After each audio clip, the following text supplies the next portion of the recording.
إن الحمد لله نحمده ونستعينه ونستغفره ونعوذ بالله من شرور أنفسنا ومن سيئات أعمالنا من يهده الله فلا مضل له ومن يضلل فلا هادي له أشهد أن لا إله إلا الله وحده لا شريك له وأشهد أن محمدا عبده ورسوله. Ikhwani fi din, azakumullah. Dalam hadis yang sahih yang diriwayatkan oleh Imam Bukhari dan Muslim, nanti akan ada doa ala abwabi jahannam, dai-dai yang berada di tepi jurang jahannam. Man ajabahum qadhafuhu fiha. Barang siapa yang memenuhi panggilan para dai tersebut, maka mereka akan mencampakkannya ke dalam neraka. Jadi Nabi SAW sudah menyebutkan nanti akan ada dai-dai yang berada di tepi jurang jahannam, yang mengajak manusia kepada kesyirikan, mengajak manusia kepada kekufuran, mengajak manusia ke neraka. Dan Nabi juga SAW bersabda dalam hadis yang sahih yang diriwayatkan oleh Imam Abu Daud dan yang lainnya dari sahabat Thauban radhiyallahu an, inna akhwafa ma akhafu ala ummati ala immatal mudhillin. Sesungguhnya yang paling aku takuti atas umatku imam-imam yang menyesatkan, tokoh-tokoh yang menyesatkan, dai-dai yang menyesatkan. Nabi menyebutkan dengan kalimat a'immatal mudhillin, imam-imam yang menyesatkan. Hadis ini sahih. Makanya kita wajib berhati-hati bagaimana membentengi kita dari syubhatnya mereka, pemahamannya mereka, atau ceramahnya mereka, yang membentengi dengan kita belajar dengan ilmu yang benar, Al-Quran wa Sunnah, dengan belajar, bukan mendengarkan syubhat, bukan mendengarkan ceramahnya mereka, bukan, tapi belajar Quran dan Sunnah, baca kitab-kitab para ulama salaf, baca buku-buku yang mengajarkan akidah yang benar, sehingga kita akan terjaga. Di samping itu juga kita memohon kepada Allah agar kita diberikan hidayah oleh Allah, ditunjuki ke jalan yang benar, ditetapkan di atas Islam dan Sunnah ala fahmi salaf, dan terus seperti itu dan mengamalkannya.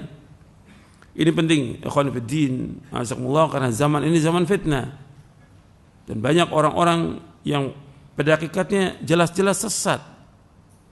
Seorang itu bisa menilai ketika dia orang yang berilmu, tahu ini. Sama seorang dokter menilai dokter ini enggak benar, ya dokter juga yang nilai. Seorang ahli teknik dia enggak benar, dinilai oleh ahli teknik yang lain. Begitu juga ketika kita melihat dai-dai itu sesat, ya tentu yang menentukan itu para dai. Artinya orang berilmu yang paham tentang Quran dan Sunnah. Ini orang sudah menyimpang dari jalan yang lurus, dan ini berbahaya buat umat Islam. Makanya kita wajib hati-hati. Dengan apa? Dengan belajar. Antum sibukkan dengan belajar, sibukkan dengan ilmu, sibukkan dengan membaca kitab-kitab para ulama, sibukkan dengan membaca buku-buku yang bermanfaat. Itu yang paling penting. Dan kemudian mengamalkan. Ini yang paling penting yang perlu saya sampaikan kepada antum, karena banyak yang sibuk dengan media sosial, kemudian mendengarkan ceramah-ceramahnya ahlul bid'ah, kemudian sesat. Dan itu bukan mustahil. Orang itu sesat bukan mustahil. Di zaman dulu aja ada orang-orang yang bertemu dengan sahabat, Masya Allah, baca Al-Qurannya Masya Allah, hafal Qurannya Masya Allah, sholatnya segala macam, sesat. Seperti siapa? Khawarij, hafal Quran, sholat malam, puasa, dan banyak lagi yang lain lakukan, tapi sesat. Makanya antum hati-hati, jangan tertipu juga dengan banyaknya ibadah orang atau bacaan Qurannya bagus, tapi bagaimana akidahnya, bagaimana ibadahnya, bagaimana manhajnya, bagaimana dia berjalan di atas jalan yang benar atau tidak. Bukan mustahil orang itu sesat. Saya ambil contoh dua, sebenarnya banyak. Contoh Nafi al-Azruq, seorang yang belajar dengan Ibnu Abbas, Al-Bahr wal Habr, lautan ilmu, belajar. Kemudian dia berteman dengan siapa? Temannya ini yang berbahaya, dengan Khawarij.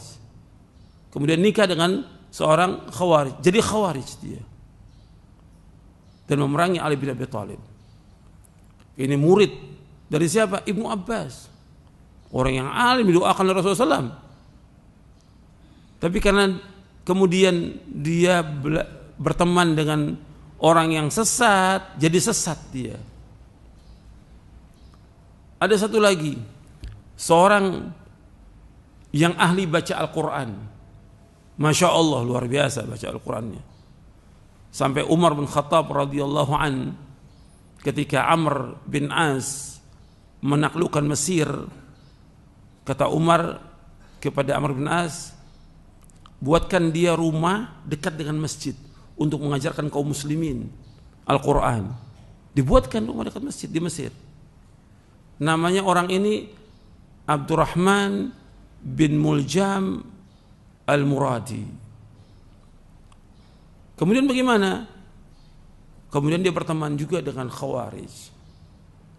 Akhirnya orang yang ahli baca Al-Quran, ahli ibadah, kemudian dia membunuh Ali bin Abi Thalib radhiyallahu anhu. Dia awal hidupnya Masya Allah hafal Quran. Kata Al-Hafidh Ibnu Hajar Al-Asqalani, wa khutima bisyarrin. Kemudian ditutup kehidupannya dengan apa? Dengan kejelekan, su'ul khatimah. Dia membunuh ahli surga, Khalifatul Rashid Ali bin Abi Thalib radhiyallahu anhu, yang Allah dan Rasulnya mencintai Ali bin Abi Thalib. Allah dan Rasul mencintai Ali bin Abi Thalib. Ahli jannah, dibunuh oleh Abdurrahman bin Muljam Al-Muradi. Akhirnya gimana? Ya diqisas, dibunuh dia. Dibunuh. Berarti di sini kata para ulama, dia mati dalam keadaan su'ul khatimah. Membunuh orang biasa aja itu berat hukumnya di akhirat. Orang muslim biasa dibunuh, berat hukum di akhirat. Sampai dalam satu riwayat disebutkan Allah nggak akan menerima taubatnya orang yang membunuh seorang muslim. Nggak diterima taubatnya. Sampai seperti itu.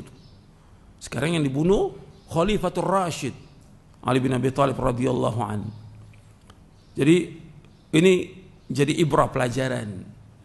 Antum belajar yang benar Quran Sunnah Fahmi Salaf, yakini, amalkan. Jangan cari teman ahlul bid'ah, jangan cari teman ahlus syirik, jangan cari teman ahlus syubuhat.